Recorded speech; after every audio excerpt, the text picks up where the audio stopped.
Hey, everybody, welcome to another episode of Shorthanded, where we get into the last series for us to talk about. But obviously, if you're watching, and this may be the only one you want to watch, where we review the Winnipeg Jets are facing off against the Dallas Stars. And before we even get into them facing off with each other, we have two incredible game sevens. And I'm just going to summarize it, then you're going to tell me how you felt about it because I lost both of my teams that I wanted. I wanted the Avs to advance in game seven. They were ahead 2-0. They looked really good, and it felt like the Stars were going to do something. Now, they lost in regular time. The Avs did to the Stars. The trade proved to be extremely costly for the Avs. And I did like how they tried to trade him outside of the Western Conference, only for him to find his way back into the Western Conference. The other thing that I think the Avs have that the LA Kings have is you have a little bit of an issue here. The Dallas Stars were playing without Robertson and I believe without a top defender. So they were missing two of their top players, and you couldn't beat them in a 7-game series, Avs. Give me a break. That was disheartening. How did the Winnipeg Jets get here? Well, let's just put it this Okay. as Let me do this one. Okay. you go ahead because again, St. Louis had them dead to rights, and they were dead to rights. So I know this might be a crazy thing to say. This could be my favorite game of all time I have ever watched. All sports. You come off into game 7. Hellebuyck has been playing absolutely atrocious. I would have started Eric Comrie. Okay? He gives up a first goal. I don't know why they came out of their net so much. Winnipeg Jets, like you said, they were doing something that they thought they were, and it was just a disaster.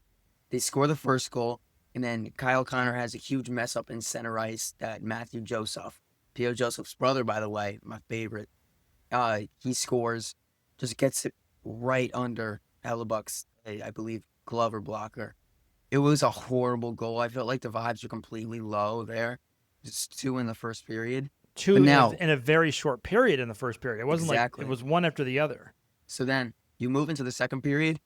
Jets started out way better than the first.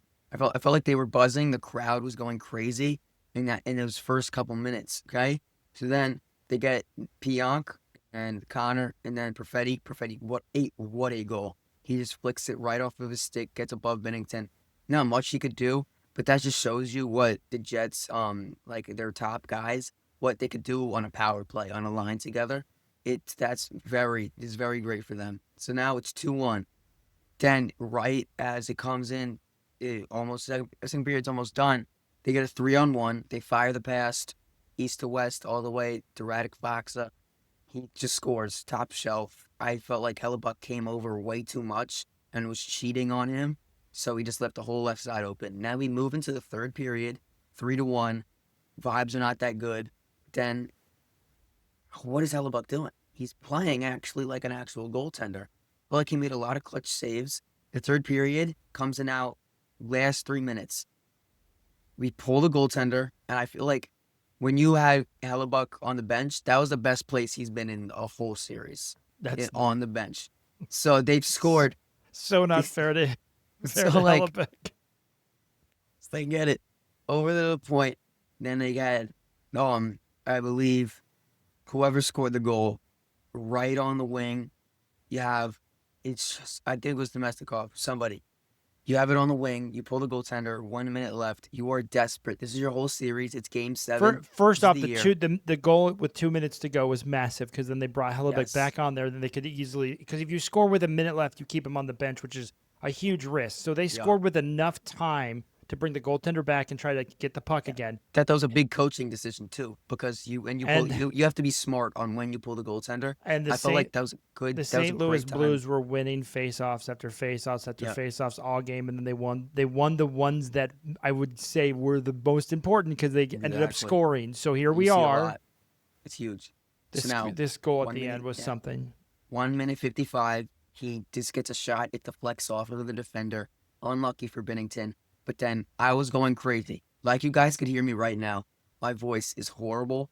Like you hear me at school today. I could not speak. It hurt. It hurts. So I'll tell you why. You come in, you score the goal. The crowd is, on my favorite word, buzzing. Okay, we're going crazy. Now, 1 minute left. We are desperate. We're getting shots on net. Binnington is eating everything up. They're getting these shot blocks. Okay, but now we are moving the puck around. It's 1 minute left. We're desperate. You bring Hellebuyck back, and now you get it started. You don't dub it into the zone. You get smart passes across the board, okay? Now let's skip over. You have just 10 seconds left, okay? You get it around. Adam Lowry gets the pass over to Ehlers. Ehlers shoots. He fans on it. You only First have off, 5 did you think seconds he left. broke his stick? Yes, you thought his broke his stick too. thought I he broke watched his that stick, so I was when like, they said what are he you gonna do? whiffed. I thought he broke his stick, and I said, "That's it." I was literally like, "It's over," because Exactly. you got to drop your stick, and now you're 5-on-5, and you have Then- no one yeah. as a point man. But then And it you was have such a bad yeah. shot. Like, that puck was a dead duck, and it So went it right was to so his own bad. player. Hold on, it Exactly. went right to his own player, and he didn't break his stick.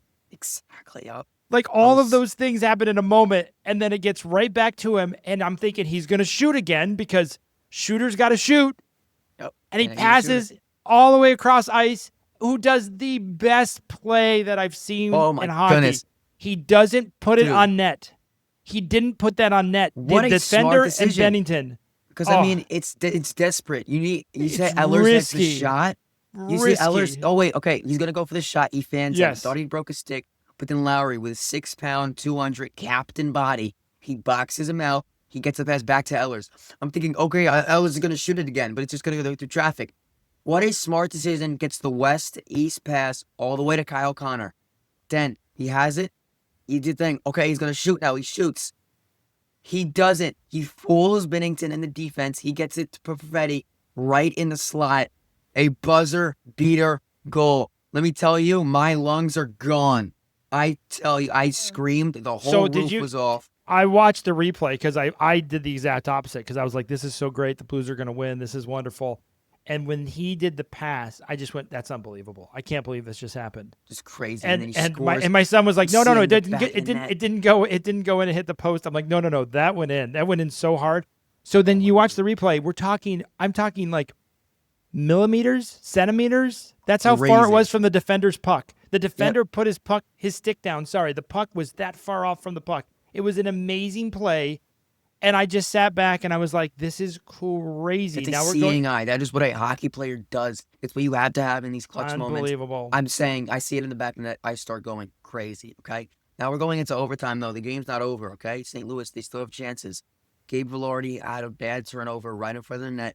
Hellebuyck, let me tell you, huge Hellebuyck blocker plays save. like regular. Like, he played like regular season. Do you feel Hellebuyck. like this is? I go back to the offsides call against Minnesota when they scored that third goal. It was like that life is given back to a team. Yep. They were reborn. They were dead. They were I feel like reborn. it was a and whole then new everybody Hellebuyck. was It was a like, whole "Hey, new we can team. play free. We weren't even supposed to be here. We were not even supposed to be playing right now." I feel like Hellebuyck was just moving around differently, and he just had that goal, so he was like, okay, I'm locked in now. That's what I feel like, okay? So then you go into double overtime. I feel like overtime game 7, it might be the best thing known to man. It was so entertaining. It was fun, okay? So now, let's just skip over to the goal. It's 4 minutes left in double overtime. So we played 5 periods now.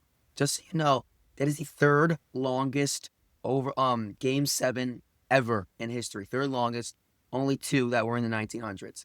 So now you have it. You get the puck. You get a slat pass all the way down to Kyle Connor. And when I'm They saying had a great. I was Before you even get to the goal, it was a great offensive series for Yep.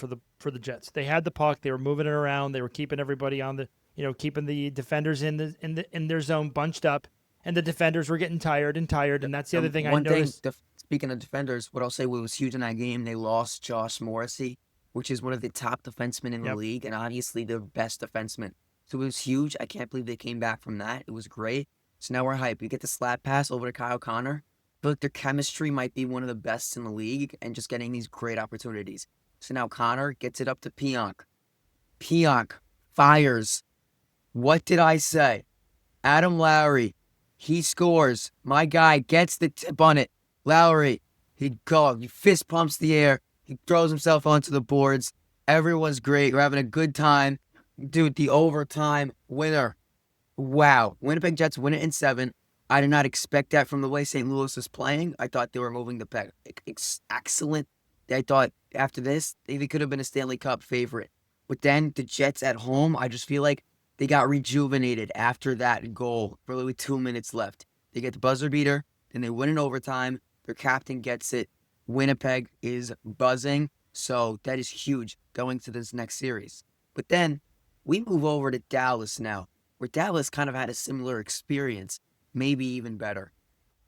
I'm sorry, but I would beg to differ because you had a legend on Game 7 and a that legendary was performance by the guy crazy. the Avs traded away. That's there's so many things to sprinkle on to what the Stars did. Down 2-0 to their former team. Could have been down 3, could have been down 4. There were a lot of chances that were spilled away. He comes to life at the very end of that period, and he gets the empty net hat trick. So he gets 4 points in the final game. So he's a legend, period. End of story. You traded away a legend. He signed an 8-year deal with Dallas. Dallas is missing 2 of their players. I wonder who's going to come back for injury. I'm going to go first on my pick. We'll let you kind of simmer with all your excitement here. The Winnipeg Jets are at home. Here's my biggest thing that I went through on my check boxes. When I look at the goaltenders, I think Dallas's goaltender has been more consistent, clearly, and he has been more on point, clearly, and played a much stronger, skilled opponent with the Avs. Yeah. I feel Dallas has the edge in goaltender, and I feel like Dallas has the edge when the players are back or not back. I just feel like Dallas clogged the zone very well. The coach for the Dallas Stars is now 9-0 in Game 7s, which is an incredible stat. He has not won a Stanley Cup. So the Dallas Stars, the coach has never won a Stanley Cup, even though he's legitimately the best coach in Game 7s in the history of coaches. The Colorado coach goes to 0-4, by the way. So when I look at this from that window, I feel like the Stars have the edge to me. I don't have any team here that I'm like, I love them. They knocked out both teams. If it was the Avs and the St. Louis Blues, different story. I could tell you who I think will win that series, but it's never going to happen because Game 7's over, and these are the 2 teams we get. I feel like Winnipeg got beat up a lot in the first series, and I feel like the injuries have mounted. So where the Stars are going to get some players back, I feel like the Winnipeg Jets will not. I feel like the Stars are bigger. I feel like they're more consistent on defense, and they are an opportunistic offense. They remind me a lot of the Florida Panthers. We may be seeing these 2 teams in the Stanley Cup because here we are, the final 4 teams in the Western Conference, all legitimately awesome. If the Winnipeg Jets win, I would have to give my hats off to Hellebuyck. I would say he's back to his normal self. I don't know if that's going to be the case. Like they were saying in the post-game interview, Hellebuyck doesn't look that bad without our help. We're helping him look bad because we're having a lot of defensive miscues and a lot of plays that are not typical of Winnipeg Jet hockey. I don't know. I don't know if Winnipeg's going to show up. I don't know if that was like, oh, we made it Game 7. It feels to me like the Stars are going to win this. I would feel like the Stars are going to win this in 6 games. I don't see a 4 or 5 game series here. It would shock me, but if that happened, it would shock me. But then I would say, yeah, so it's the Stars then. I can't see Winnipeg Jets doing that. So who do you have in the series? I have the Dallas Stars going to another Western Conference Finals. Yeah. So, dude, I just feel like going from that Game 7, you're down 2-0. I feel like the vibes were down, but then you still had a little bit of life.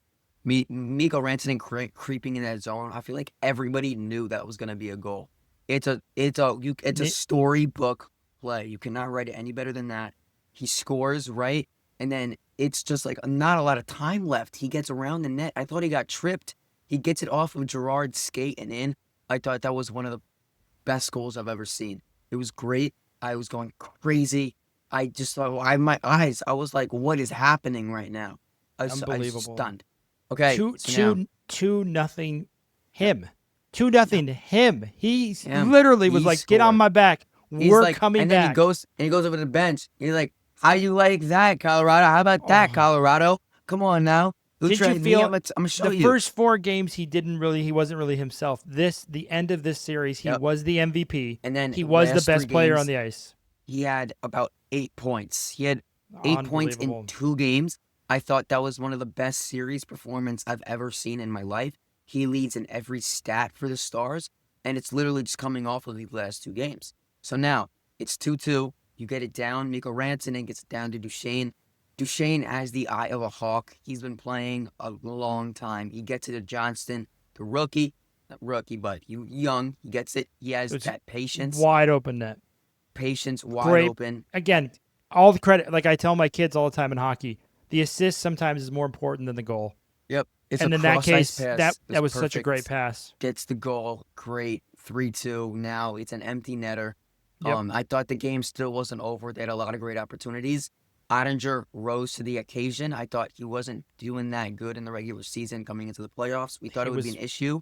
And then he comes back and absolutely fires it off. He's a happy Otter going into this series. He wins it for Dallas. Dallas to just get Tyler Seguin. It was a great pass. It was a great face off and just the way to recover from that, like Dallas did.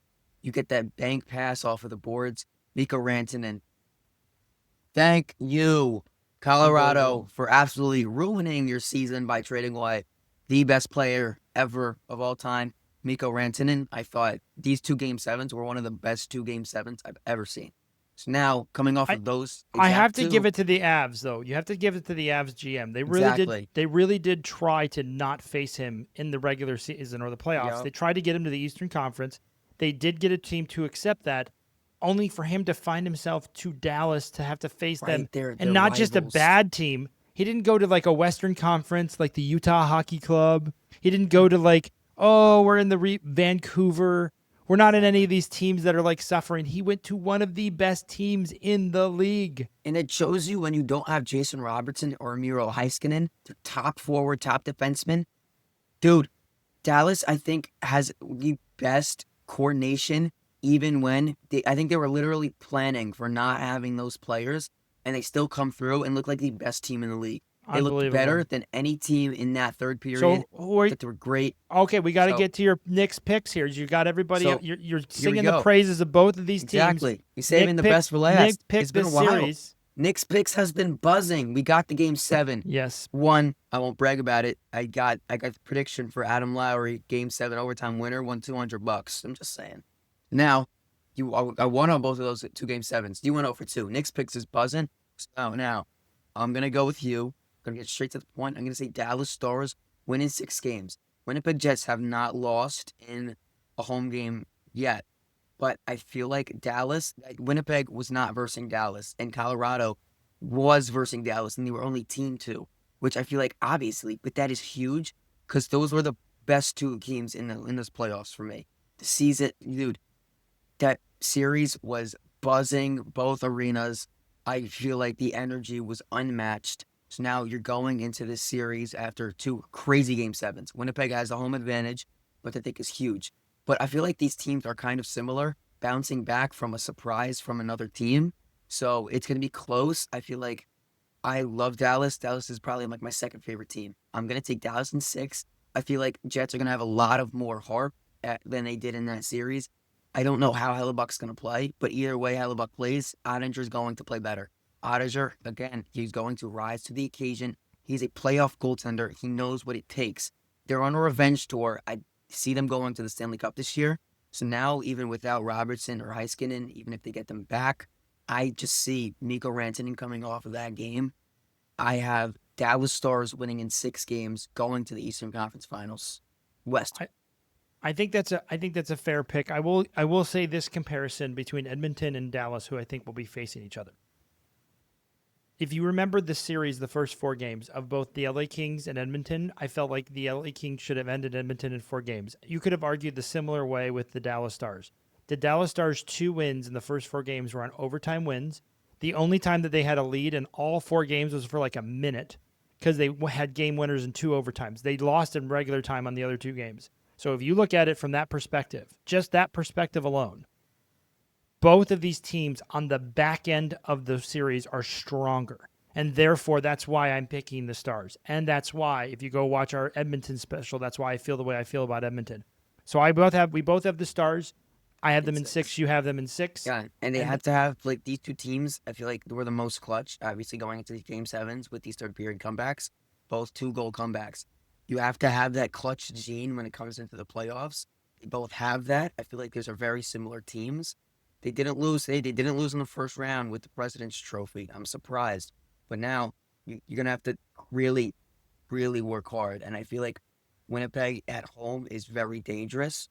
But with how Hellebuck's been playing, I don't know. I don't know how he's gonna play in this series, like you said. But so I I just feel like I got Dallas. My heart says Dallas. My head says Dallas. So, yeah, Dallas in 6. There you go, everybody. I hope you enjoyed our episodes. I hope you please like and subscribe to Shorthanded. I, as always, am Brendan, and that is Nick and Nick's Picks. We look forward to walking with you through these series, and we'll be with you. We'll be holding your hand. We'll cry with you. We'll laugh with you. Sir. We'll lose our voices with you. As Yeah. always, this is Shorthanded. Thanks, everybody. See ya.